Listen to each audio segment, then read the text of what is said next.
இந்த ஓய்வு நாள் மாலை ஆராதனை நாம் ஜெபத்தோடு ஆரம்பிப்போம். ஜெபம் செய்வோம். எங்கள் ஜீவனுள்ள ஆண்டவரே, பரிசுத்தமான எங்கள் தேவனே, இந்த ஓய்வு நாள் மாலை வேளையில் உம்முடைய ஆலயத்தில் எங்களை கூட்டி சேர்த்திருக்கிற உம்முடைய தயவிற்காக, உம்முடைய இரக்கத்திற்காக நன்றி சொல்லி உம்மை துதித்து உம்மை நாங்கள் ஸ்தோத்தரிக்கிறோம். ஆண்டவரே, எங்கள் ஜீவியங்களில் நீர் செய்து வருகிற எல்லா நன்மையான காரியங்கள், இரக்கங்கள், கிருபைகள், தயவுக்காக நன்றியோடு உம்மை துதிக்கிறோம், உம்மை நாங்கள் ஸ்தோத்தரிக்கிறோம்.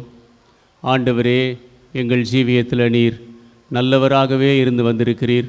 அதற்காக நாங்கள் நன்றியோடு உம்மை துதித்து உம்மை நாங்கள் ஸ்தோத்தரிக்கிறோம். இந்த நாளில் பல இடங்களில் உம்முடைய பிள்ளைகள் உம்முடைய வார்த்தையை பகலில் கொடுத்துருக்குறாங்க. அதற்காக நாங்கள் நன்றி சொல்லுகிறோம். ஆண்டவரே, இந்த மாலை வேளையிலையும் ஆண்டவரே, உம்முடைய சமூகத்தண்டை நாங்கள் கூடி வந்திருக்கும்போது உம்முடைய ஜீவனுள்ள வார்த்தையை கொண்டு என்னோடு எங்களோடு பேசும்படியாக உம்முடைய பாதத்தில் கேட்கிறோம். ஆண்டவரே, இங்கே வந்திருக்கிற எங்களுடைய தேவைகள் உமக்கு தெரியும், எங்கள் இருதயத்தின் நிலைமை உமக்கு தெரியும். ஆண்டவரே, எல்லா சூழ்நிலைக்கும் உம்முடைய வார்த்தை போதுமானதாக இருப்பதற்காக நன்றியோடு நாங்கள் உம்மை துதிக்கிறோம். இந்த மாலை வேளையில் உம்முடைய வார்த்தையை நம்பி வந்திருக்கிறோம். உம்முடைய வார்த்தை ஆண்டவரே எங்களை உயிர்ப்பிக்கட்டும், எங்களை புதுப்பிக்கட்டும். ஆண்டவரே, எங்கள் நிலைமையை எங்களுக்கு காட்டட்டும். ஆண்டவரே, இந்த நேரத்தில் உம்முடைய வார்த்தையினால் நாங்கள் தொடப்பட்டவர்களாக எங்கள் ஜீவியங்கள் ஆண்டவரே சரி செய்யப்படத்தக்கதாக நாங்கள் உம்மோடு நெருங்கி நடக்க நீர்தாமே எங்களுக்கு உதவி செய்யும். ஆண்டவரே, நீர் எங்களுக்கு கொடுத்திருக்கிற ரட்சிப்பை கடைசி மட்டும் காத்து கொள்ள நீர் எங்களுக்கு கிருபை செய்யும். ஆண்டவரே, உம்முடைய பாதத்தண்டை நாங்கள் கூடி வந்திருக்கும் போது உம்முடைய ஜீவனுள்ள வார்த்தையை கேட்கக்கூடிய செவிகளையும் ஆண்டவரே உணர்வுள்ள இருதயத்தையும் எங்களுக்கு தாரும். எங்கள் சிந்தனை அலைப்பாயாதபடி எங்கள் இரட்சகரும் ஆண்டவரும் ஆகிய இயேசு கிறிஸ்துவாகிய உம்மை மாத்திரம் இந்த நேரத்தில் நாங்கள் நோக்கி பார்க்க நீர் எங்களுக்கு உதவி செய்யும். வந்து கொண்டிருக்கிற மக்களை சீக்கிரமாக கொண்டு வாரும்.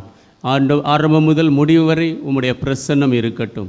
நாங்கள் பாடும்போதும் முழு இருதயத்தோடு பாடவும், ஆண்டவரே, என்ன பாடுகிறோம் என்பதை உணர்ந்து ஆண்டவரே நாங்கள் முழு இருதயத்தோடு முழு பலத்தோடு உம்மை பாடி துதிக்க போற்ற நீர் எங்களுக்கு கற்றுத்தாரும். எல்லா இருளின் சக்திகளையும் கட்டும். எல்லாவற்றையும் இயேசுவின் நாமத்தில் தாழ்மையோடு கேட்கிறோம் எங்கள் பரிசுத்த பிதாவே, ஆமேன். 208 பக்கத்தில் உள்ள 57வது பாடல். 208 பக்கத்தில் உள்ள 57வது பாடல். நானும் என் வீட்டாரும் மோவென்றால் கர்த்தரை சேவிப்போம்.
சேவிப்பாயா?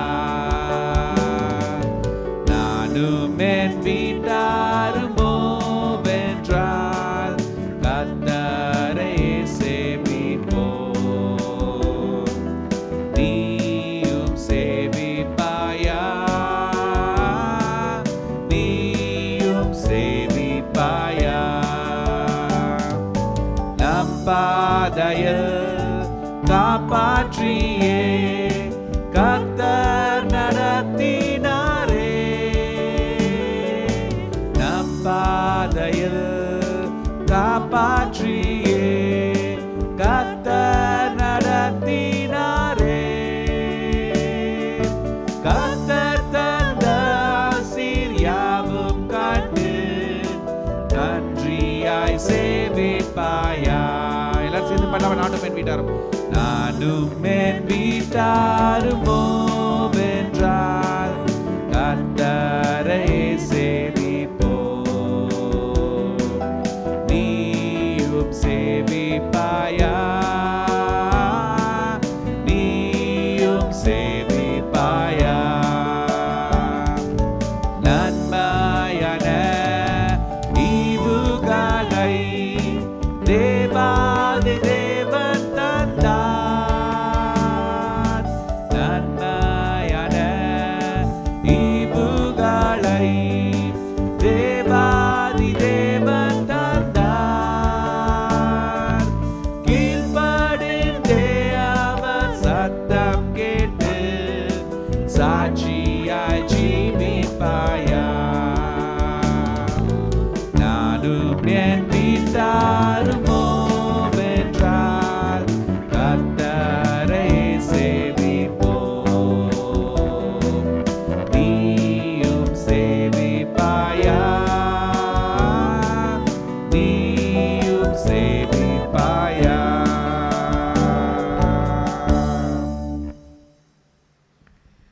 சிங்காசனம் வீட்டிறங்கி நம் தாழ்வில்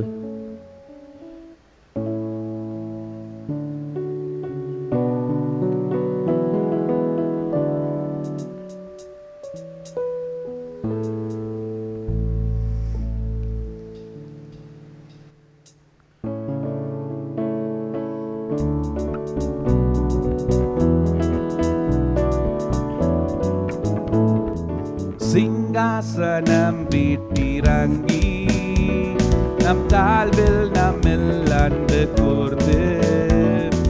சிங்காசனம் வீட்டிறங்கி நம் தாழ்வில் நம்மில் அன்பு கூர்ந்து. தூக்கினாரே சேற்றி நின்று உயர்த்தினாரே கண்மலை மீது. தூக்கினாரே சேற்றி நின்று உயர்த்தினாரே கண்மலை மீது. இயேசுவின் அன்பு அற்புத அற்புதமே. ஓ என் நேசரின் அன்பு என்ற கைதறி பணம் இயேசுவின் அன்பு அற்புத அற்புதமே. ஓ என் நேசரின் அன்பு என்றென்று மாறாததே. என் குற்றங்கள் யாவையும் நீக்கிடவே என்னிடத்தை அவர் ஏற்றுக்கொண்டார். என் குற்றங்கள் யாவையும் நீக்கிடவே என்னிடத்தை அவர் ஏற்றுக்கொண்டார். என் மீறுதல்கள் அவர் மன்னித்தாரே. என் நோய்களெல்லாம் குணமாக்கினாரே. என் மீறுதல்கள் அவர் மன்னித்தாரே. என் நோய்களெல்லாம் மாற்றினாரே. இயேசுவின் அன்பு அற்புத அற்புதமே. ஓ என் நேசரின் அன்பு என்றென்று மாறாததே.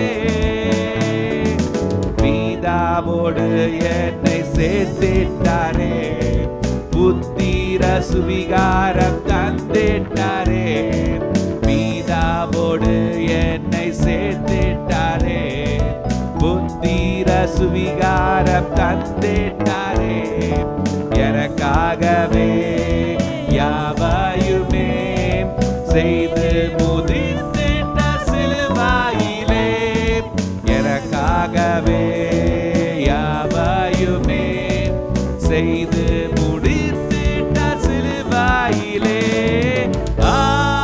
இயேசுவின் அன்பு. நீங்க பாடுங்க, அற்புதம் சத்தமா. ஓ என்றென்று மாறாததே. இன்னொரு அடி பாடுங்க, இயேசு நீங்க உண்டி. இயேசுவின் பாடுங்க. அற்புத அற்புதமே, ஓ என்றென்று மாறாததே. கடைசி சரணம் பாடலாம். நன்மையினால் திருப்தியாக்குகிறார், இரக்கங்களால் மூடி சூடுகிறார். நீங்க பாடுங்க. நன்மையினால் திருப்தியாக்குகிறார், மூடி சூடுகிறார். கழுகை போல, கழுகை போல புது பலன் கொண்டு உயர பறந்திட செய்கிறாரே, கழுகை போல புது பலன் கொண்டு உயர பறந்திட செய்கிறாரே, இயேசுவின் அன்பு அற்புத அற்புதமே, ஓ என் நேசரின் அன்பு என்றென்று மாறா. கடைசி வட்டி பண்ணலாமா? என் இயேசுவின் அன்பு. எல்லாம் சேர்ந்து பாடலாம். நன்பு அற்புத அற்புதமே, ஓ என் நேசரின் அன்பு என்றென்று மாறாததே.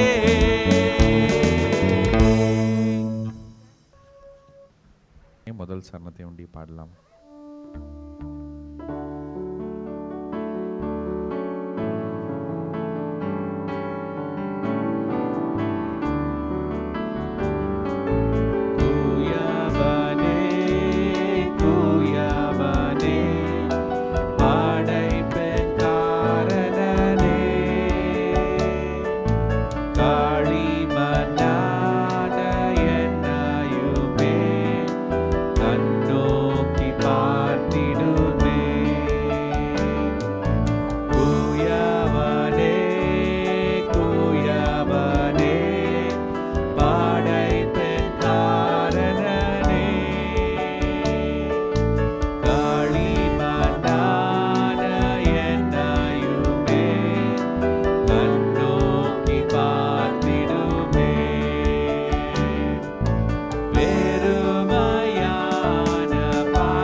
Let us pray.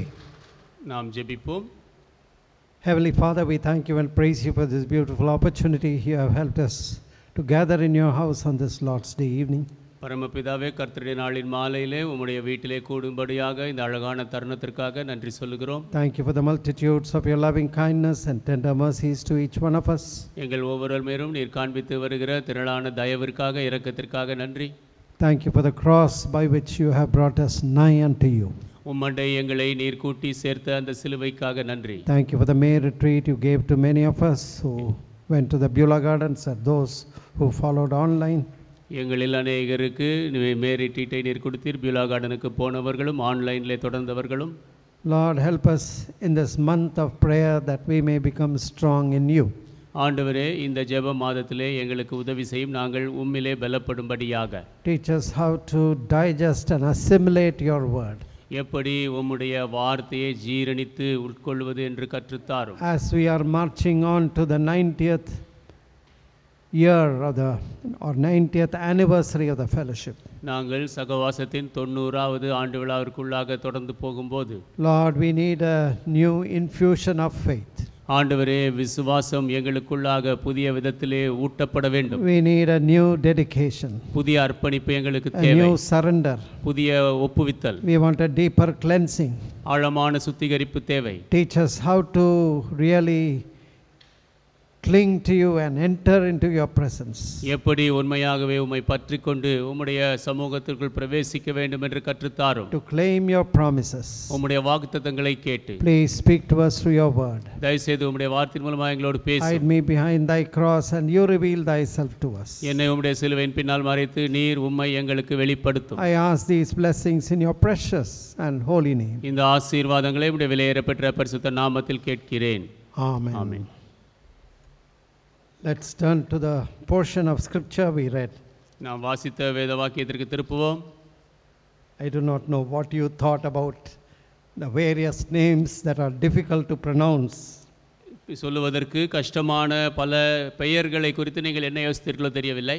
So and so begat so and so, so and so begat so and so. இன்னார் இவரை பெற்றார், இன்னார் அவரை பெற்றார் என்று. 100 years from now, if somebody writes history about people living in 2025 in Roypuram or LF Roypuram, இப்பொழுதிலிருந்து 100 ஆண்டுக்கு பிற்பாடு LAF ராயபுரத்திலே இப்பொழுது வாழ்ந்த மக்களை குறித்து யாராவது அப்பொழுது எழுதினால், what will they remember or what will they write? அவர்கள் எதை நினைவு கூர்ந்து என்ன எழுதுவார்கள்? So and so begat so and so, so and so begat so and so, so and so begat so and so. இன்னார் இவரை பெற்றார், இன்னார் இவரை பெற்றார், இன்னார் அவரை பெற்றார் என்று. Just names in the genealogy. இந்த வரிசையிலே வந்த பெயர்கள். But something exceptional we see in the 9th and 10th verses. ஆனால் 9-10 வசனங்களிலே அசாதாரணமான ஒன்றை பார்க்கிறோம். It is an amazing testimony in the midst of continuous names of different people who lived and who died. வாழ்ந்து மரித்த வித்தியாசமான மக்களின் பெயர்களை சொல்லிக்கொண்டே வருகிறார்கள். அதன் மத்தியிலே 2 verses, 9th and 10th verse, there's a gem found in the genealogy.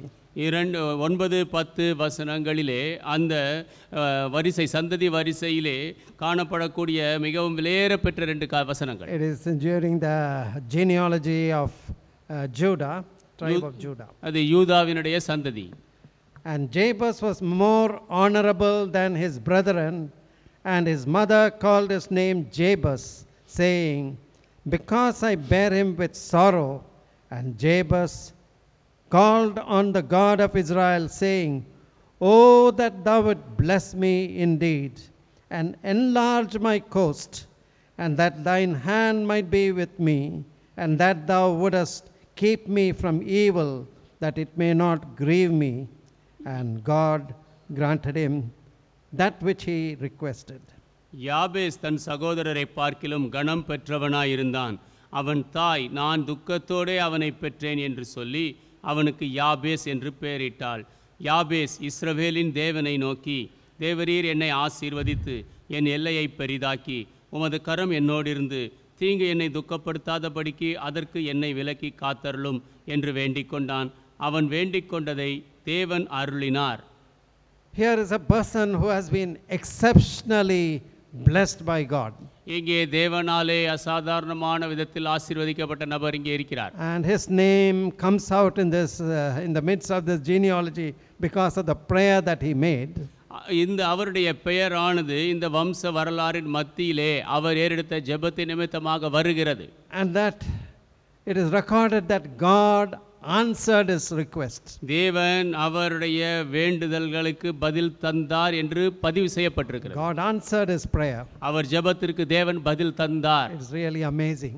ஆச்சரியமான ஒன்று. Do you know when the book of these history books, First Chronicles and Second Chronicles, were written? இந்த ஒன்று நாளாகமும் இரண்டு நாளாகமும் எப்பொழுது எழுதப்பட்டது தெரியுமா? So when you take the scholarship or when you go through history, Bible history, it was written by somebody. We don't know the author also. வேத சரித்திரத்தை நீங்கள் எடுத்து படித்தீர்கள் என்றால் இது யாராலோ எழுதப்பட்டது, எழுதியவர் யார் என்று தெரியவில்லை. So it was somebody who had returned after the Babylonian captivity, 70 years in Babylon. பாபிலோனிய சிறையிருப்பு 70 ஆண்டுகள் இருந்தது. அதன் பிற்பாடு யாரோ இதை எழுதினார்கள். These were recorded so that the Israelites would not forget their genealogy and how God helped them initially and how God led them. இஸ்ரவேலர் தங்கள் வம்ச வரலாறை மறந்து போகாதபடிக்கு எப்படி தேவன் அவர்களை ஆரம்பத்திலே பாதுகாத்தார், வழி நடத்தினார் என்பதை அவர்கள் அறிந்து கொள்ளும்படியாக பதிவு செய்யப்பட்டிருக்கிறது. So here we see the record of a person called Jabez who was exceptionally blessed by God. இங்கே யாபேஸ் என்ற ஒரு நபரை பார்க்கிறோம். அவன் தேவனாலே அசாதாரணமான விதத்திலே ஆசீர்வதிக்கப்பட்டார். If you are born again and you are in Christ, நீங்கள் மறுபடியும் பிறந்தவர்களாக கிறிஸ்துவுக்குள் இருந்தால் you are exceptionally blessed. நீங்கள் அசாதாரணமாக ஆசீர்வதிக்கப்பட்டவர்கள். Paul reminds the Ephesian Christians எபேசு கிறிஸ்தவர்களுக்கு Pavul நினைவூட்டுகிறார். in Ephesians 1st chapter 3rd verse, எபேசியர் முதல் அதிகாரம் 3ஆம் வசனத்தில், Blessed be God and the Father of our Lord Jesus Christ, who hath blessed us with all spiritual blessings in heavenly places in Christ. நம்முடைய கர்த்தராகிய இயேசு கிறிஸ்துவின் பிதாவாகிய தேவனுக்கு ஸ்தோத்திரம். அவர் கிறிஸ்துவுக்குள் உன்னதங்களிலே ஆவிக்குரிய சகல ஆசீர்வாதத்தினாலும் நம்மை ஆசீர்வதித்திருக்கிறார். According as he had chosen us in him before the foundation of the world, that we should be holy and without blame before him in love. தமக்கு முன்பாக நாம் அன்பில் பரிசுத்தமுள்ளவர்களும் குற்றமில்லாதவர்களுமாய் இருப்பதற்கு அவர் உலகத் தோற்றத்திற்கு முன்னே கிறிஸ்துவுக்குள் தம்மை தெரிந்து கொண்டார். God has blessed us, if we can say, yes, Jesus forgave my sin, came into my heart. தேவன் நம்மை ஆசீர்வதித்திருக்கிறார் என்றால் இயேசு என்னுடைய பாவத்தை மன்னித்து இருதயத்திற்குள் வந்தார் என்று நாம் சொல்லலாம். He became my Savior and Lord. அவர் என் ஆண்டவரும் இரட்சகருமானார். I am not going in the old path of sin and wickedness. பாவம் பொல்லாப்பின் பழைய வழியிலே நான் போகவில்லை. I am living a new life in Christ. கிறிஸ்துவிலே புதிய ஜீவன் வாழ்கிறேன். The life of God, life of Christ is living in me. கிறிஸ்துவினுடைய ஜீவியம், தேவனுடைய ஜீவியம் எனக்குள்ளாக வாசம் செய்கிறது. In fact, St. Paul could say, I am crucified with Christ, nevertheless I live, but the life that I now live, I live by the faith of the Son of God who loved me and gave himself for me. பரிசுத்த பவுல் சொல்கிறார், நான் கிறிஸ்துவோடு சிலுவையில் அறையுண்டிருக்கிறேன். இனி நான் அல்ல, எனக்காக மரித்து தன்னுடைய ஜீவனை கொடுத்த கிறிஸ்துவுக்காக நான் உயிரோடு வாழ்கிறேன். So you have great treasure, great resources available to you. உங்களுக்கு மிகப்பெரிய பொக்கிஷங்கள், ஆதாரங்கள் இருக்கிறது. But you may fail to appropriate these blessings if you are not constantly walking with God. ஆனால் நீங்கள் தொடர்ந்து தேவனோடு நடக்கவில்லை என்றால் இந்த ஆசீர்வாதங்களை உங்களுக்கு சுதந்திரமாக ஆக்கிக் கொள்ள முடியாது. Now let us see what is the secret of Jabez and how he was blessed by God. யாபேசின் ரகசியம் என்ன, எப்படி தேவனால் அவர் ஆசீர்வதிக்கப்பட்டார் என்று பார்க்கலாம். So first of all I must say that Jabez, his life was not ordinary, but it was something extraordinary. முதலாவது நான் சொல்ல வேண்டும், யாபேசினுடைய ஜீவியம் சாதாரணமான ஒரு ஜீவியம் அல்ல, அது அசாதாரணமானது. So there is so little said in the two verses. We don't have the words Jabez or the name Jabez except in 3 places in the Bible. இந்த ரெண்டு வசனங்களிலே கொஞ்சம் தான் சொல்லப்பட்டிருக்கிறது. வேதாகமத்திலே 3 இடம் தவிர வேறு எங்குமே யாபேஸ் என்ற பெயர் காணப்படவில்லை.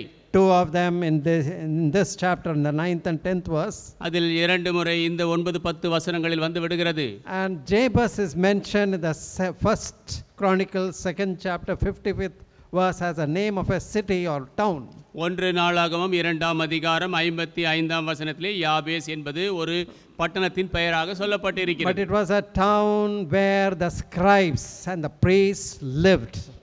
அது அந்த கணக்கர்கள் அந்த ஆசாரியர்கள் வசித்த ஒரு பட்டணமாக இருக்கிறது. So I do not know whether that city got the name from this Jabez who was greatly blessed by God. தேவனால் அதிகமாக ஆசீர்வதிக்கப்பட்ட யாபேஸ் என்ற அந்த அவர் மனிதன் மூலமாக இந்த பட்டணத்திற்கு அந்த பெயர் வந்ததோ தெரியவில்லை. But that was a place where the scribes lived, those who were copying the scriptures and writing them down.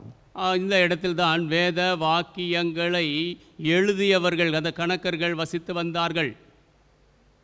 So what was exceptional about Jabez? யாபேசை குறித்து அசாதாரணமானது என்ன? First of all, 9th verse says, 9ஆம் வசனம் சொல்லுகிறது, and Jabez was more honorable than his brethren. யாபேஸ் தன் சகோதரரை பார்க்கிலும் கனம் பெற்றவனாய் இருந்தான். We can infer from this verse, இந்த வசனத்திலிருந்து நாம் குறிக்கலாம், though it may not speak about his material wealth or physical well-being, it spoke of character. அவனுடைய சொத்துக்களை குறித்தோ சரீர சுகத்தை குறித்தோ இது பேசவில்லை, அவனுடைய குணாதிசயத்தை குறித்து பேசுகிறது. Godly character, purity of motives and the intent of his heart. தேவ பக்தியுள்ள குணம், அவனுடைய நோக்கங்கள் தூய்மையானது, அவனுடைய இருதயத்தின் நோக்கங்கள். Probably Jabez was a well-known figure when this author wrote First Chronicles. ஒருவேளை இந்த 1 நாளாகமத்தை இந்த ஆசிரியர் எழுதிய போது யாபேஸ் பிரபலமாக அறியப்பட்டவராக இருந்திருக்கலாம். Maybe some of the records or books that wrote where Jabez's more of his achievements or life was written was destroyed, it was no longer available. ஒருவேளை வேறு சில புத்தகங்களோ வேறு சில குறிப்புகளோ யாபேசுடைய வாழ்க்கையில் சாதித்தவைகளை குறித்து எழுதப்பட்டவைகள் அழிந்து போய் இருக்கலாம். But it is significant that it is mentioned that Jabez was more honorable than his brethren. யாபேஸ் தன் சகோதரரை பார்க்கிலும் கனம் பெற்றவனாயிருந்தான் என்று இங்கே சொல்லப்பட்டிருக்கிறது. அதிக முக்கியத்துவம் வாய்ந்தது. There was a difference in his character. அவருடைய குணத்திலே வித்தியாசம் இருந்தது. And when we read the verse fully and the next verse, we know this difference was because of his desire for God. இந்த வசனத்தை நாம் முழுவதுமாக படித்து அடுத்த வசனத்தையும் படித்தோம் என்றால் அவருடைய வித்தியாசம் தேவனுக்கென்று அவர் கொண்டிருந்த வாஞ்சை நிமித்தமாக இருந்தது. You may be living in the midst of a large company of people. பெரிய கூட்டமான மக்கள் மத்தியிலே நீங்கள் வசிக்கலாம். Are you flowing with the crowd? நீங்கள் கூட்டத்தோடு அடித்து செல்லப்படுகிறீர்களா? You do what everybody is doing? மற்றவர்கள் செய்வதை செய்கிறீர்களா? Or are you living a godly life through your prayers, through your link with God? இல்லை என்றால் உங்கள் ஜெபத்தின் மூலமாக தேவனோடு உங்கள் தொடர்பின் மூலமாக தேவ பக்தி உள்ள ஜீவியம் ஜீவிக்கிறீர்களா? In the Old Testament we see the example of Joseph, who was a godly young boy. பழைய ஏற்பாட்டிலே யோசேப்பின் உதாரணத்தை பார்க்கிறோம், தேவ பக்தி உள்ள வாலிபன். But his brethren were not that godly. They were, even we can say, wicked in selling Joseph, putting him in the pit and selling him off to the Midianites. அவருடைய சகோதரர்கள் தேவ பக்தி உள்ளவர்களாக இல்லை, அவர்கள் பொல்லாதவர்களாக இருந்தார்கள். அவர்கள் தன்னுடைய சகோதரனையே குழியில் போட்டுவிட்டு பிற்பாடு மீதியானிடத்தில் விற்று போட்டவர்கள். But whom did God bless? ஆனால் தேவன் யாரை ஆசீர்வதித்தார்? Joseph, who had character. குணத்தை கொண்டிருந்த யோசேப்பை. He had character because he feared God. அவர் தேவனுக்கு பயந்ததினாலே அவருக்கு குணம் இருந்தது. He ran away from sin.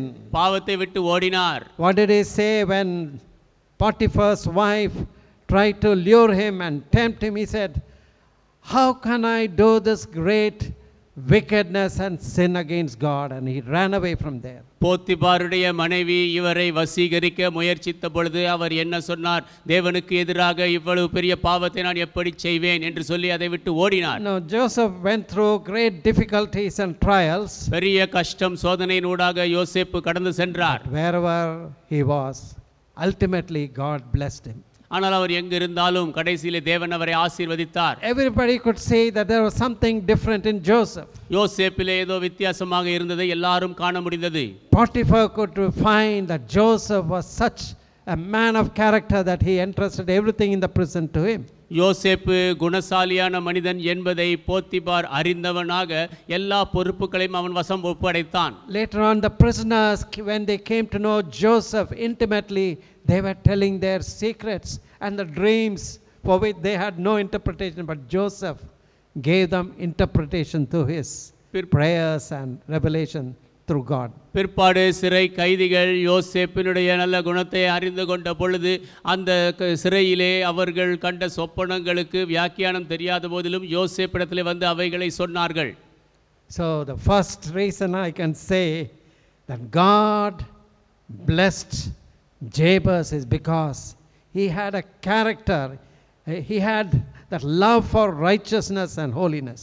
நான் சொல்லக்கூடிய முதலாவது காரணம், தேவன் யாபேசை ஆசீர்வதித்தார் ஏனென்றால் அவன் பரிசுத்தம் நீதிக்கென்று ஒரு வாஞ்சை கொண்டிருந்தார். Psalm 1:1 says, சங்கீதம் 1:1 இப்படியாக சொல்லுகிறது, Blessed is a man that walketh not in the counsel of the ungodly, nor standeth in the way of sinners, nor sitteth in the seat of the scornful, but his delight is in the law of the Lord, and in his law doth he meditate day and night. துன்மார்க்கருடைய ஆலோசனையில் நடவாமலும் பாவிகளுடைய வழியில் நில்லாமலும் பரியாசக்காரர் உட்காரும் இடத்தில் உட்காராமலும் கர்த்தருடைய வேதத்தில் பிரியமாயிருந்து இரவும் பகலும் அவருடைய வேதத்தில் தியானமாயிருக்கிற மனுஷன் பாக்கியவான். He shall be like a tree planted by the waters that bring forth his fruit in season, out of season. அவன் நீர்க்கால்களின் ஓரமாய் நடப்பட்டு தன் காலத்தில் தன் கனியை தந்து இலை உதிராதிருக்கிற மரத்தை போல் இருப்பான். அவன் செய்வதெல்லாம் வாய்க்கும். God blesses a person whose life is pleasing to God. தேவனுக்கு யாருடைய ஜீவியம் பிரியமாக இருக்கிறதோ அந்த நபரை அவர் ஆசீர்வதிக்கிறார். I don't believe Jabez was an absolutely sinless, perfect person. யாபேஸ் முற்றிலுமாக பாவமில்லாத பரிபூர்ண நபர் என்று நான் நம்பவில்லை. I don't think there is any person who is absolutely sinless and perfect, however holy he may claim to be.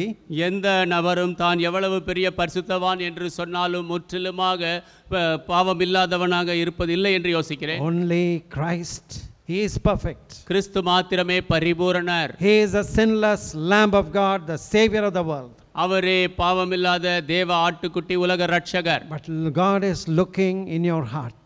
தேவன் உங்கள் இருதயத்தில் பார்க்கிறார். Do you have a desire and longing for perfection? பரிபூர்ணத்திற்கென்ற வாஞ்சை ஏக்கம் இருக்கிறதா? Are you on the road to perfection? பரிபூர்ணத்தின் சாலையிலே செல்கிறீர்களா? That is most important. அதுதான் மிக முக்கியம். You may fall at some or at times, you may fail at some times. சில நேரங்களிலே நீங்கள் தோற்று போகலாம். But immediately do you cry out, God, please forgive me. I do not want to continue in this kind of defeat. உடனடியாக ஆண்டவரே தயவுசெய்து என்னை மன்னியும், நான் இப்படிப்பட்ட தோல்வியிலே தொடர விரும்பவில்லை என்று கதறுகிறீர்களா? See the difference between a lamb and a pig.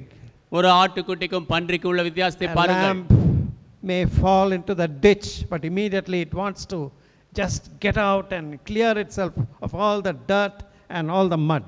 ஆட்டுக்குட்டியானது ஒரு சாக்கடையிலே குழியிலே விழுந்து போகலாம், ஆனால் உடனடியாக அதனுடைய உடம்பில் இருக்கக்கூடிய அந்த குப்பை அழுக்கெல்லாம் நீங்கும்படியாக முயற்சிக்கும். The dirt and the mud, the mire is not normal for its wool. அதன் மேலே இருக்கக்கூடிய அந்த அந்த அந்த தோலுக்கு அந்த அந்த அசுத்தமானது சாதாரணமானதல்ல. On the other hand, the pig delights, he gloats. If it falls into a ditch or mire, it just is happy. மாறாக இந்த குழியிலே உளையிலே ஒரு பன்றி விழுந்ததென்றால் அது மிகவும் சந்தோஷமாக இருக்கும். It doesn't want to come out வெளியே வர விரும்பாது. because it loves the mire and the dirt. அது அந்த உளையையும் அந்த அழுக்கையும் விரும்பும். That is the difference between a child of God who has been forgiven, who has become a Christ child and the person of the world. மன்னிக்கப்பட்டு கிறிஸ்துவனுடைய பிள்ளையாக தேவனுடைய பிள்ளையான ஒரு பிள்ளைக்கும் உலகத்தின் பிள்ளைக்கும் வித்தியாசம் அதுதான். The child of God is grieved, he is very sensitive, conscious when he falls or commits a sin. ஒரு தேவனுடைய பிள்ளையானது பாவத்திலே விழுந்து போகும் பொழுது அதை குறித்து உணர்வுள்ள ஒரு பிள்ளையாக மிகவும் துக்கமடையக்கூடிய பிள்ளையாக இருக்கிறது. You and I are given the option to seek the kingdom of God and his righteousness. நீங்களும் நானும் தேவனுடைய ராஜ்யத்தையும் அவருடைய நீதியும் தேடும்படியான வாய்ப்பு நமக்கு கொடுக்கப்படுகிறது. What is our desire? நம் வாஞ்சை என்ன? The great preacher D.L. Moody said like this, பெரிய பிரசங்கியாகிய D.L. மூடி இப்படி சொன்னார். or in fact, when D.L. Moody was returning from England, one old preacher gave him a challenge. D.L. மூடி இங்கிலாந்திலிருந்து திரும்பி வந்த பொழுது ஒரு மிகவும் வயோதிப பிரசங்கியார் அவருக்கு ஒரு சவால் விட்டார். He said, the world is yet to see what great things God can do through a man who is fully surrendered to him. அவர் சொன்னார், ஒரு மனிதன் தேவனுக்கு தன்னை முழுவதுமாக ஒப்புவித்தவன் மூலமாக தேவன் செய்யக்கூடிய மிகப்பெரிய காரியத்தை உலகம் இன்னும் காண வேண்டி இருக்கிறது என்றார். This question was continually ringing in D.L. Moody's heart. இந்த கேள்வியானது D.L. மூடியின் இருதயத்திலே ஒலித்துக் கொண்டே இருந்தது. And he was going on saying, why can't I be that person who is completely surrendered to God? அவர் தொடர்ந்து சொல்லிக் கொண்டே இருந்தார், முழுவதுமாக தேவனுக்கு தன்னை ஒப்புவித்த நபராக நான் ஏன் இருக்கக்கூடாது? And God really helped him. He came into a sanctified life and his preaching became different. And earlier he was preaching, but he didn't get the results that he now saw after God took possession of him. தேவன் அவரை சொந்தம் கொண்டார். அவர் சுத்திகரிக்கப்பட்ட பரிசுத்தமாக்கப்பட்ட நபரானார். அவர் முன்பு பிரசங்கத்தை காட்டிலும் இப்பொழுது வித்தியாசமாக பிரசங்கம் செய்தார். He saw people being affected or convicted, falling down, crying to God for their sins and coming into eternal life. மக்கள் தங்களுடைய பாவத்தின் நிமித்தமாக தேவனை நோக்கி கதறி அப்படியே அந்த வார்த்தையினாலே தாக்கப்பட்டவர்களாக தேவன் பக்கம் வருவதை பார்த்தார். So Jabez was more honorable than his brethren, யாபேஸ் தன் சகோதரரை பார்க்கிலும் மிகுந்த கனம் பெற்றவனாயிருந்தான். because he had a desire for God. He wanted to live a righteous life. ஏனென்றால் தேவனுக்கென்ற வாஞ்சை கொண்டிருந்தான், நீதிமானாக வாழ விரும்பினான். He did not want to live a life of defeat and sin. தோல்வி அடைந்த பாவமான வாழ்க்கை வாழ அவன் விரும்பவில்லை. Now, second thing we notice about Jabez, about the pain that was marking his life. யாபேசிலே நாம் பார்க்கிற இரண்டாவது காரியம் அவருடைய வாழ்க்கையிலே இருந்த வலி. Now we may say God blesses a man whose life is marked by pain. நாம் சொல்லலாம், ஒரு மனிதனுடைய வாழ்க்கையானது வலியினாலே இருக்கும் பொழுது இருக்கிற அந்த மனிதனை தேவன் ஆசீர்வதிக்கிறார். So in the next part of 9th verse we see 9ஆம் வசனத்தின் அடுத்த பாகத்தில் பார்க்கிறோம், Jabez was more honorable than his brethren, and his mother called his name Jabez, saying, because I bear him with much sorrow. யாபேஸ் தன் சகோதரரை பார்க்கிலும் கனம் பெற்றவனாயிருந்தான். அவன் தாய், நான் துக்கத்தோடே அவனை பெற்றேன் என்று சொல்லி அவனுக்கு யாபேஸ் என்று பெயரிட்டாள். Now I do not know what this sorrow meant for the mother of Jabez. யாபேசினுடைய தாயாருக்கு இந்த துக்கம் என்னவோ எனக்கு தெரியவில்லை. She was living in days where there was no cesareans and painless births. அந்த நாட்களிலே அந்த அறுவை சிகிச்சை செய்து வலி இல்லாத பிறப்பு செய்யும்படியான நாட்களில் அவர்கள் வசிக்கவில்லை. So in fact every childbirth was full of pain. ஒவ்வொரு குழந்தை பிறப்புமே வலி நிரம்பிய ஒன்றுதான். But the pain that mother of Jabez experienced was something, it was not ordinary or normal pain, it was something deeper than the ordinary pain. ஆனால் யாபேசுடைய தாய் அனுபவித்த அந்த துக்கமோ அந்த வலியோ ஏதோ சாதாரணமான ஒரு வலி இல்லை, அது ஒரு அசாதாரணமான ஒரு வலியாக, சாதாரண வலியை காட்டிலும் பெரிதாக இருந்தது. Whether it was just physical pain, வெறும் சரீர வலியோ or emotional pain, இல்லை உணர்ச்சி வசத்தினால் வந்த வலியோ, if the husband had suddenly died or left her, it would have been an emotional pain. கணவன் திடீரென்று மரித்து விட்டாரோ இல்லை என்றால் அவர்களை விட்டு போய்விட்டாலோ அது உணர்ச்சி வசமாக வலியாக இருக்கும். But when the time of christening of this little baby born to this mother, she named him Jabez. இந்த தாய்க்கு பிறந்த இந்த சிறு குழந்தைக்கு பெயர் வைக்கும் நேரம் வந்த பொழுது அந்த குழந்தைக்கு யாபேஸ் என்று அவள் பெயர் வைத்தாள். Because it meant a man of sorrows, a man who brought great pain. ஏனென்றால் அதனுடைய அர்த்தம் அதிக துக்கத்தை வலியை கொண்டு வந்த மனிதன். So the pain was still fresh when he was named. அவனுக்கு பெயர் வைக்கப்பட்ட பொழுதும் அந்த வலியானது இன்னும் அப்படியே இருந்தது. Now among the Jews it was customary to name their children with prophetic or meaningful names. யூதர்கள் மத்தியிலே தங்கள் பிள்ளைகளை அர்த்தமுள்ள பெயர்கள் வைப்பது, தீர்க்க தரிசனமான பெயர்களை வைப்பது பொதுவானது. So this Jabez means pain, grief or sorrow. யாபேஸ் என்றால் வலி, துக்கம், வேதனை. Here is one truth. இங்கே ஒரு சத்தியம். God does not have to eradicate or remove pain in order to bless you. உங்களை ஆசீர்வதிக்கும்படியாக தேவன் அந்த வலியையோ துக்கத்தையோ நீக்க வேண்டிய அவசியம் இல்லை. The great godly author Philip Yancey, he said like this. Philip Yancey என்ற பெரிய தேவ பக்தியுள்ள ஆசிரியர் இப்படியாக சொன்னார். He had worked with the famous Dr. Paul Brand, who innovated surgeries for leprosy patients, those with deformed hands. குஷ்டரோகிகளுக்கு அந்த அறுவை சிகிச்சை செய்து அந்த கைகளை சரி செய்யும்படியாக அந்த காரியத்தை கண்டுபிடித்த அந்த டாக்டர் பால் அவர்களோடு அவர் உழைத்தவர். He was an author of several books.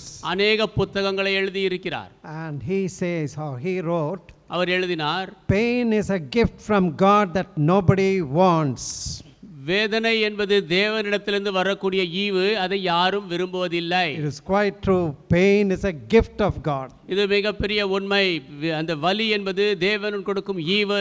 How can pain be a gift of God? வலி எப்படி ஈவாக முடியும்? There is nobody in this world who has not experienced some pain or hurt at some time or other. இந்த உலகத்திலே யாருமே எப்பொழுதுமே எந்த ஒரு வலியையுமே அனுபவிக்கவில்லை என்று சொல்ல முடியாது. David, the psalmist, he wrote in Psalm 119 and verse 71. சங்கீதக்காரராகிய தாவீது சங்கீதம் 119 and 71. 119 சங்கீதம் 71 வசனத்திலே சொல்லுகிறார், It is good for me that I have been afflicted, that I might learn thy statutes. நான் உபத்திரவப்பட்டது எனக்கு நல்லது, அதனால் உமது பிரமாணங்களை கற்றுக்கொள்கிறேன். A.W. Tozer says like this: God cannot significantly use a person without first hurting him deeply. A.W. Dozer இப்படியாக சொல்லுகிறார், ஒரு மனிதனை ஆழமாக அவன் பாதிக்கப்படாத படிக்கு தேவன் அவனை முக்கியத்துவம் வாய்ந்த வகையிலே பயன்படுத்த முடியாது. A potter, when he works on the clay may look like the clay is subjected to violence. அந்த குயவன் ஒரு களிமண்ணிலே அவன் வேலை செய்யும் பொழுது அந்த களிமண்ணானது கொடூரமாக நடத்தப்படுவது போல் தெரியலாம். But afterwards, when the finished product comes, it is so beautiful. பிற்பாடு முடிவிலே அந்த பொருள் வரும் பொழுது மிக அழகாக இருக்கும். Now God is working in each one of our lives. நம் ஒவ்வொருடைய ஜீவியத்திலும் தேவன் கிரியை செய்கிறார். Even in the pain, even in the undesirable circumstances, we need to humbly ask God, what are you teaching? வலியின் மத்தியிலும் நாம் விரும்பத்தகாத சூழ்நிலையின் மத்தியிலும் நாம் தேவனை தாழ்மையாக கேட்க வேண்டும். ஆண்டவரே, நீர் என்ன கற்றுக் கொடுக்கிறீர்? No matter how great is your pain, உங்கள் வலி எவ்வளவு பெரியதாக இருந்தாலும் பரவாயில்லை, God knows how much you can bear. உங்களால் எவ்வளவு தாங்க முடியும் என்று தேவன் அறிவார். God's comfort is sent to those who mourn. துக்கம் அடைகிறவர்களுக்கு தேவனுடைய ஆறுதல் அனுப்பப்படும். Isaiah 61 3rd chapter says that the Messiah sent to appoint unto them that mourn in Zion, to give unto them beauty for ashes, the oil of joy for mourning, the garment of praise for the spirit of heaviness, that they might be called the trees of righteousness, the planting of the Lord, that he might be glorified. ஏசாயா 61:3 இப்படியாக சொல்லுகிறது, சீயோனிலே துயரப்பட்டவர்களை சீர்படுத்தவும், அவர்களுக்கு சாம்பலுக்கு பதிலாக சிங்காரத்தையும், துயரத்துக்கு பதிலாக ஆனந்த தைலத்தையும், ஒடுங்கின ஆவிக்கு பதிலாக துதியின் உடையையும் கொடுக்கவும் அவர் என்னை அனுப்பினார். அவர்கள் கர்த்தர் தம்முடைய மகிமைக்கென்று நாட்டின நீதியின் விருட்சங்கள் எனப்படுவார்கள். Jesus said in the Sermon on the Mount, "Blessed are ye that mourn, for ye shall be comforted." மலை பிரசங்கத்திலே இயேசு சொன்னார், துயரப்படுகிறவர்கள் பாக்கியவான்கள், அவர்கள் ஆறுதல் அடைவார்கள். Jesus warned his disciples in John 16:20. யோவான் 16:20 இயேசு தம் சீஷர்களுக்கு இப்படியாக இருக்க வேண்டும் என்று Verily, விரும்பினார். verily I say unto you that you shall weep and lament, the world shall rejoice. And ye shall be sorrowful, but your sorrow shall be turned into joy. மெய்யாகவே மெய்யாகவே நான் உங்களுக்கு சொல்லுகிறேன், நீங்கள் அழுது புலம்புவீர்கள், உலகமோ சந்தோஷப்படும். நீங்கள் துக்கப்படுவீர்கள், ஆனாலும் உங்கள் துக்கம் சந்தோஷமாக மாறும்.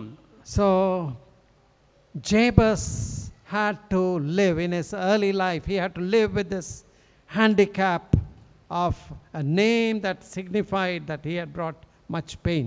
யாபேஸ் தன்னுடைய ஆரம்ப நாட்களிலே தான் அதிக வேதனையை கொண்டு வந்தான் என்ற குறிக்கக்கூடிய அந்த பெயரோடு வாழ வேண்டி இருந்தது. But he was not bogged down. He did not mind his name or the circumstances, the pain that was allowed in his life. ஆனால் அவனோ தன்னுடைய பெயரை குறித்தோ சூழ்நிலைகளை குறித்தோ அந்த வேதனை தன் வாழ்க்கையில் அனுபவிக்கப்பட்டதை குறித்தோ அவன் ஒரு பொருட்டாக எண்ணவில்லை. So it is his prayer that was remarkable.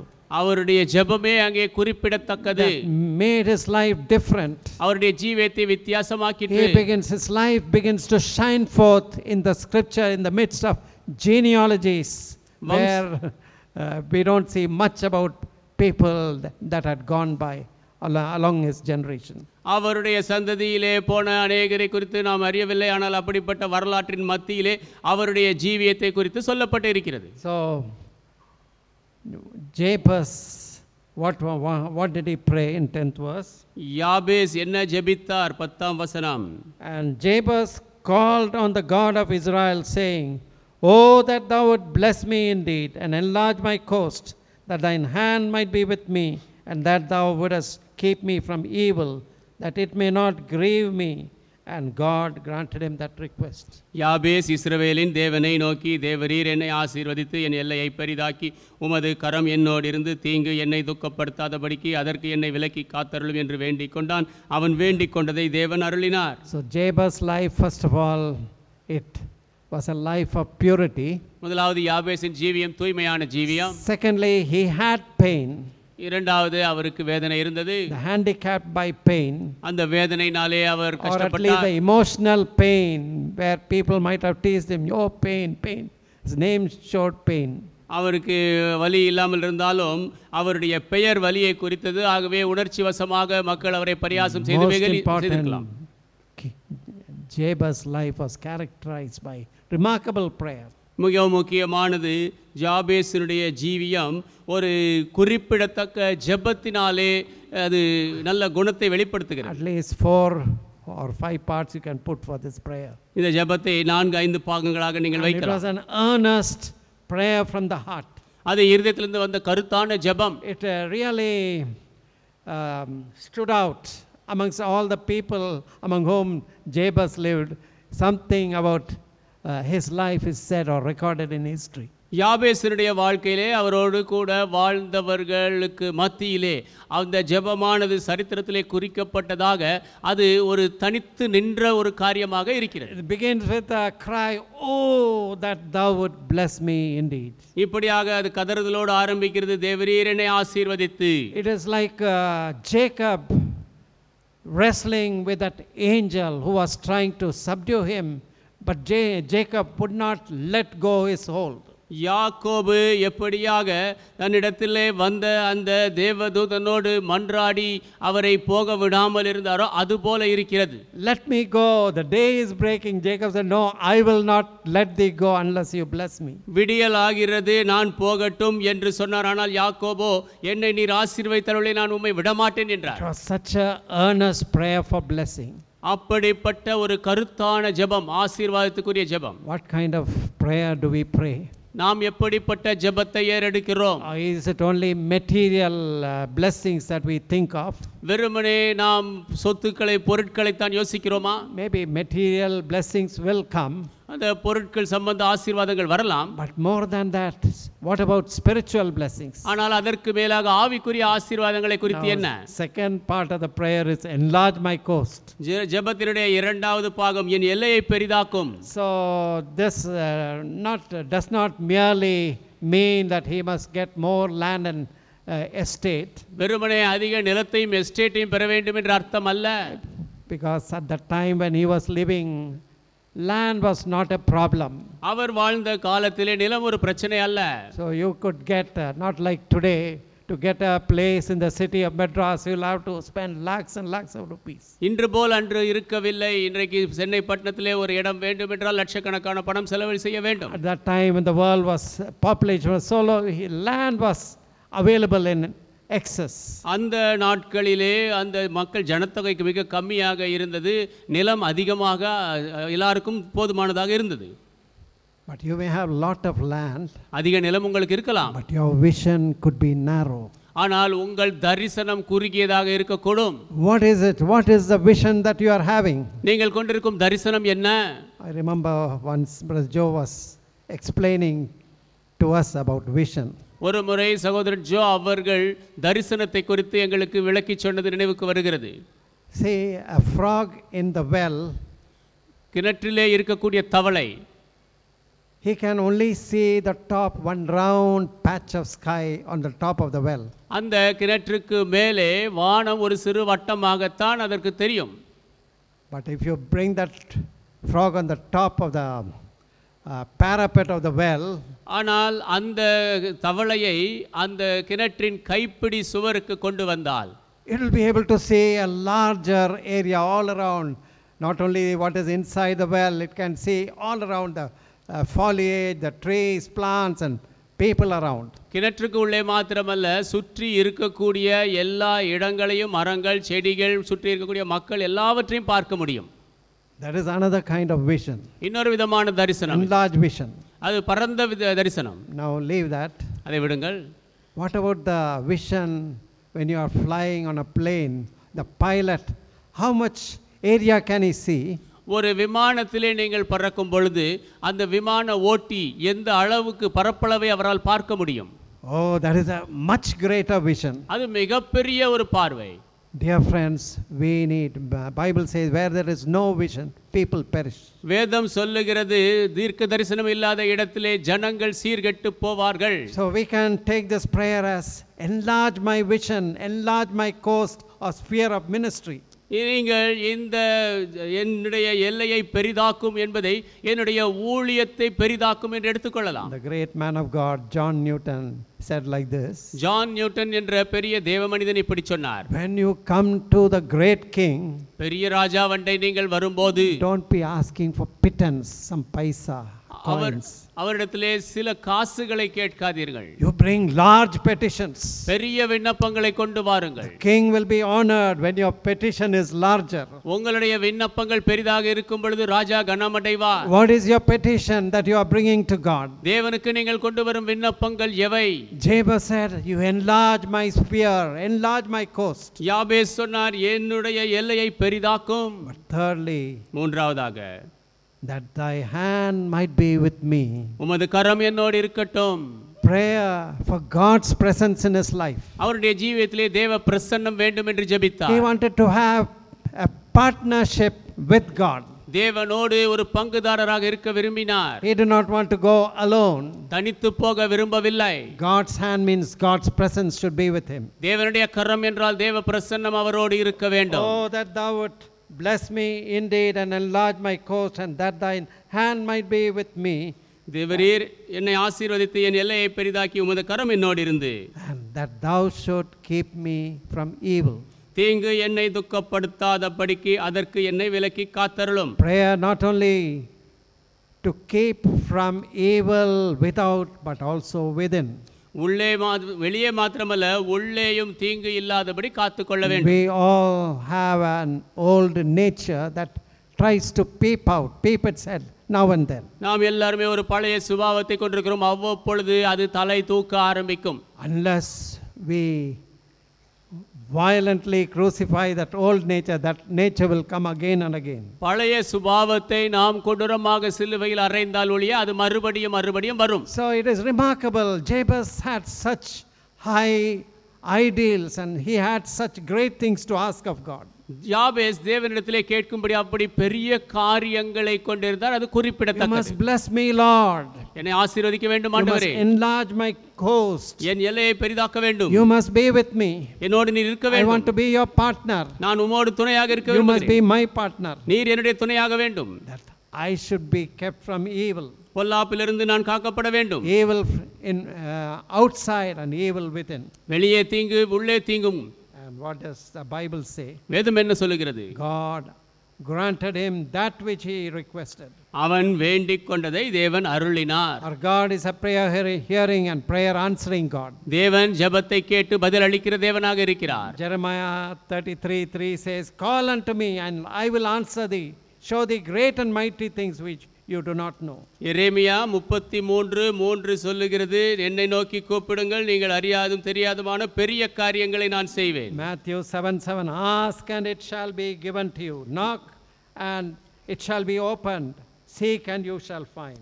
மத்தேயு 7:7 கேளுங்கள் அப்பொழுது உங்களுக்கு கொடுக்கப்படும், தேடுங்கள் அப்பொழுது கண்டடைவீர்கள், தட்டுங்கள் அப்பொழுது உங்களுக்கு திறக்கப்படும். Hebrews 4th chapter 16th verse, எபிரேயர் 4ஆம் அதிகாரம் 16ஆம் வசனம், "Come boldly. Let us therefore come boldly unto the throne of grace, that we may obtain mercy and find grace to help in the time of need." ஆதலால் நாம் இரக்கத்தை பெறவும் ஏற்ற சமயத்தில் சகாயம் செய்யும் கிருபையை அடையவும் தைரியமாய் கிருபாசன தண்டையிலே சேரக்கடவோம். Paul reminds the Ephesian Christians. எபேசிய கிறிஸ்தவர்களுக்கு பவுல் நினைவூட்டுகிறார். Ephesians 3:20. எபேசியர் 3:20, "Now unto him that is able to do exceeding abundantly above all that we ask or think, according to the power that worketh in us, unto him be glory in the church by Jesus Christ through all ages, world without end." நாம் வேண்டிக் கொள்ளுகிறதற்கும் நினைக்கிறதற்கும் மிகவும் அதிகமாக நமக்குள்ளே கிரியை செய்கிற வல்லமையின்படியே நமக்கு செய்ய வல்லவராகிய அவருக்கு சபையிலே கிறிஸ்து இயேசுவின் மூலமாய் தலைமுறை தலைமுறைக்கும் சதா காலங்களிலும் மகிமை உண்டாவதாக. What is the legacy you are going to leave behind when you leave this world? நீங்கள் இந்த உலகத்தை விட்டு போகும்பொழுது என்ன மரபை விட்டு போக போகிறீர்கள்? One day or other we have to leave this world. ஏதாவது ஒரு நாள் இந்த உலகத்தை விட்டுத்தான் போக வேண்டும். What will you be remembered for? நீங்கள் எதற்காக நினைக்கப்படுவீர்கள்? This man lived, this man died. இந்த மனிதன் வாழ்ந்தான், இந்த மனிதன் மரித்தான். He begat children and they were successful. பிள்ளைகளை பெற்றான், அவர்கள் வெற்றி அடைந்தார்கள். But did they do something for the kingdom of God? ஆனால் தேவனுடைய ராஜ்யத்திற்காக அவர்கள் ஏதாவது செய்தார்களா? Was Christ's name glorified in any way through their life and service? அவர்கள் ஜீவியம் ஊழியத்தின் மூலமாக எப்படியாவது கிறிஸ்துவினுடைய நாமம் மகிமைப்பட்டதா? I was reading the one story ஒரு கதையை நான் படித்துக் கொண்டிருந்தேன். by Robert Schuller. He was a preacher in America. Robert Schuler என்பவர் அமெரிக்காவில் ஒரு பிரசங்கியார். It seems he received a soya bean pod. That is a pod means that seeds, soybean விதை அடங்கிய ஒரு பொருளை அவருக்கு பெற்றாராம். It was gifted from a farmer. அது ஒரு விவசாயினாலே பரிசாக கொடுக்கப்பட்டது. And it was such a strange gift. What will he do with a small seeds? அது ஒரு வினோதமான பரிசாக இருந்தது. அந்த சின்ன விதைகளை வைத்து என்ன செய்வது என்று. But when he read the story, he was really challenged. அந்த கதையை அவர் படித்த பொழுதோ உண்மையாகவே அது சவாலாக இருந்தது. One Andrew Muller was a farmer who saw God's blessing in his family. Andrew Muller ஒரு விவசாயி, அவர் குடும்பத்திலே தேவ ஆசீர்வாதத்தை He was a பார்த்தார். farmer and that one year almost all the his produce was almost destroyed by the heavy rains. அவர் ஒரு விவசாயி, ஒரு ஆண்டிலே எல்லா அறுவடையுமே பெரிய மழையினாலே அழிந்து But போனது. as he was going through, he was plucking here and there some small what was stood out of the water. ஆனால் அவர் அந்த தண்ணீரினூடாக நடந்து சென்ற பொழுது அங்கும் அங்கும் தலையை தூக்கி கொண்டிருந்த அந்த விதைகளை எல்லாம் பிடுங்கினார். But one soya bean pod stood out from all the rest. ஆனால் மற்ற எல்லாவற்றிலிருந்தும் ஒரு சோயாபீன் விதையானது கூட்டமானது அப்படியே வித்தியாசமாக It was so healthy as if nothing had happened because of the floods and rains. வெள்ளத்தினால் மழையினாலே ஒன்றும் நடவாதது போல அது மிகவும் நன்றாக இருந்தது. So he thought this is very exceptional. அவர் யோசித்தார் இது அசாதாரணமானது. And he took the beans from that soya plant. அந்த soya செடியிலிருந்து அந்த விதையை எடுத்தார். And put it in his backyard garden. அவர் அந்த வீட்டின் பின்பகுதியிலிருந்து தோட்டத்தில் வைத்தார். But in the next crop season he got such a good crop, some 32 pounds of these soya pods he got. அடுத்த அறுவடை காலத்திலே 32 பவுண்ட் சோயா பீன்களை பெற்றார். And then what he did was, this was a very good variety. He said he will sow it in an acre of land. பிற்பாடு அவர் என்ன செய்தார் என்றால் இது ஒரு நல்ல தரமானதாக இருக்கிறது என்று சொல்லி அதை ஏக்கர் கணக்கிலே நிலத்திலே விதைத்தார். And he got such a good yield. பெரிய அறுவடை கிடைத்தது. And then he began to sow in greater areas. இன்னும் மிகுந்த பரப்பளவிலே அவர் விதைக்க ஆரம்பித்தார். And I think within 4 years his crop, the amount of money, he could sell it for nearly $15,000. That was a great amount of money, multiplied by I think 80 rupees or so. 4 ஆண்டுகளுக்குள்ளாக இந்த அறுவடை ஆனது $15,000 அவருக்கு சம்பாதித்து கொடுக்கிற அளவிற்கு வளர்ந்தது. So through one pod he said, I have got so much. அவர் சொல்லுகிறார் ஒரு விதையிலிருந்து இவ்வளவு நான் பெற்றேன். But there was one line that was remarkable. அதிலே ஒரு வரி குறிப்பிடத்தக்கது. That line was, anybody can count how many seeds are in an apple. ஒரு ஆப்பிளிலே எத்தனை விதை இருக்கிறது என்று யார் வேண்டுமானாலும் எண்ணி விடலாம். But only God can count how many apples are in a seed. ஆனால் ஒரு விதைக்குள்ளாக எத்தனை ஆப்பிள்கள் இருக்கிறது என்பதை தேவன் மாத்திரமே எண்ண முடியும். Is your life a blessing? உங்கள் ஜீவியம் ஆசீர்வாதமாக இருக்கிறதா? You can just pass on your life, live an ordinary life, living for the world and self, and leave this world. நீங்கள் உலகத்திற்காக சுயநலமாக வாழ்ந்து இந்த வாழ்க்கையை கடந்து சென்று இந்த உலகத்தை விட்டு போகலாம். But Jabez was an ordinary person. யாபே சாதாரணமானவர் அல்ல. But his life became extraordinary because he cried to God, he prayed to God, and his prayer was answered. யாபே சாதாரணமானவர், ஆனால் அவருடைய ஜீவியம் அசாதாரணமாயிற்று. ஏனென்றால் தேவனிடத்திலே ஜெபித்தார், தேவனிடத்திலே கதறினார், அவருடைய ஜெபத்திற்கு பதில் வந்தது. May the Lord help us to pray like Jabez. யாபேசை போல ஜெபிக்க தேவன் நமக்கு உதவி So செய்வாராக. that we may see great and mighty things. அப்பொழுது நாம் மிக பெரிய வல்லமையான காரியங்களை காணும்படியா. Great and mighty things here in Royapuram. இங்கே ராயபுரத்திலே பெரிய வல்லமையான Much காரியங்கள். of God's word has been sown. அதிக தேவ வார்த்தை விதைக்கப்பட்டிருக்கிறது. Jai Singh uncle and auntie have demonstrated and labored much here. Jaisingh அங்கிளும் ஆண்டியும் நமக்கு நடப்பித்து காட்டி இருக்கிறார்கள். அதிகமாக இங்கே உழைத்திருக்கிறார்கள். Likewise, so many godly people have labored here. அதே வண்ணமாக அநேக தேவ பக்தி உள்ள மக்கள் இங்கே உழைத்திருக்கிறார்கள். What are you bringing forth in response? இதற்கு பிரதிக்கிரியாக நீங்கள் எதை கொண்டு வருகிறீர்கள்? Will there be a difference in our life? நம் ஜீவியத்திலே வித்தியாசம் இருக்குமா? Or are we going to go along with the current, swimming along with the current with the world? இல்லை என்றால் உலகத்தோடு சுழற்சியிலே அடித்துச் செல்லப்பட போகிறோமா? Or like a live fish swimming against the current? இல்லை என்றால் சுழற்சிக்கு எதிராக நீந்தக்கூடிய உயிருள்ள மீனை போல் இருப்போமா? And standing out in the midst of the storm of evil that is flowing around us. நம்மை சுற்றிலும் இருக்கக்கூடிய புயல் போன்ற பொல்லாப்பின் மத்தியிலே தனித்து நிற்கும்படியாக. May God help us to stand out like Jabez. யாபேசை போல தனித்து நிற்க தேவன் நமக்கு உதவி His செய்வாராக. handicap was no handicap. அவருடைய அந்த ஊனம் அறிந்தது. Because he knew அது how, ஊனம் அல்ல. because he knew how to pray. ஏனென்றால் எப்படி ஜெபிக்க வேண்டும் என்று And he அவருக்கு தெரியும். prayed earnestly. கருத்தாய் ஜெபித்தார். And God blessed him. தேவன் அவரை God ஆசீர்வதித்தார். gave him an enlarged vision. தேவன் அவருக்கு பரந்த தரிசனத்தை கொடுத்தார். God was with him and kept him from evil. தேவன் அவரோடு இருந்து தீமைக்கு விலக்கி காத்தார். All his prayer requests was granted by God. அவருடைய ஜெப விண்ணப்பங்கள் எல்லாம் தேவனாலே May அங்கீகரிக்கப்பட்டது. God help us to pray like Jabez. யாபேசை போல ஜெபிக்க தேவன் நமக்கு உதவி செய்வாராக. pray. நாம் ஜெபிப்போம். Father, we thank you for this remarkable, amazing life. பிதாவே, இந்த குறிப்பிடத்தக்க ஆச்சரியமான ஜீவியத்திற்காக நன்றி. 2 verses is all that we have about Jabez's life. யாபேசுடைய வாழ்க்கை குறித்து 2 வசனங்கள் தான் நாங்கள் கொண்டிருக்கிறோம். He was born in sorrowful circumstances. துக்ககரமான சூழ்நிலையில் பிறந்தார்.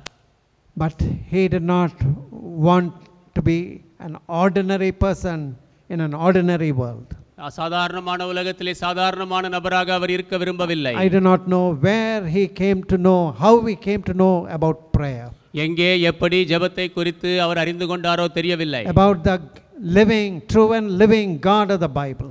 வேதத்தில் சொல்லப்பட்டிருக்கிற உண்மையும் ஜீவனுமுள்ள தேவனை குறித்து. Unlike others around him, his brethren, he wanted a holy life, a righteous life. அவரை சுற்றி இருக்கிற மக்களைப் போல இல்லாமல், சகோதரர்களைப் போல இல்லாமல் பரிசுத்தமான நீதியுள்ள வாழ்க்கை விரும்பினார். And he desperately cried to God for his blessing. அவருடைய ஆசீர்வாதங்களுக்காக தேவனிடத்திலே கதறினார். For enlargement of his vision and his coast. அவருடைய எல்லையை விரிதாக்கும்படியாக, தரிசனத்தை For the விரிதாக்கும்படி, presence of God to guide him. தேவ பிரசன்னம் அவரை நடத்தும்படி, And that he should be kept from evil and pain.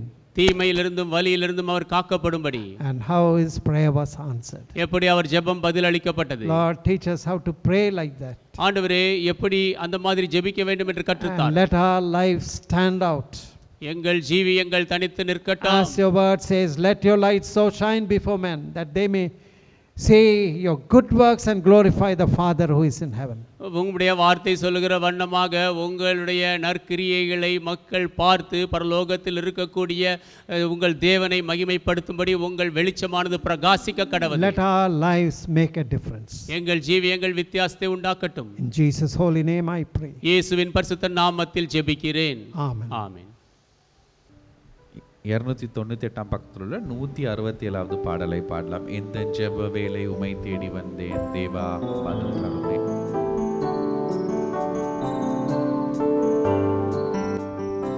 எந்த ஜெப வேளை உமை தேடி வந்தேன் தேவா பதில் தாருமே. எந்த ஜெப வேளை உமை தேடி வந்தேன் தேவா பதில் தாருமே. எந்த கோட்டை எந்த தஞ்சம் நீரே உம்மை நான் நாடி வந்தேன். எந்த கோட்டை எந்த தஞ்சம் நீரே உம்மை நான் நாடி வந்தேன். சோராது ஜெபித்திட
காத்திருப்பேனே.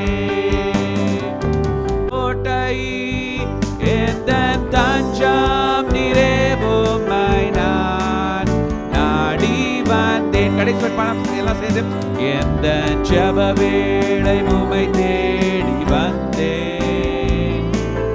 தேவா பதில் தாருமே, எந்தன் ஜெப வேளை உம்மை தேடி வந்தேன்.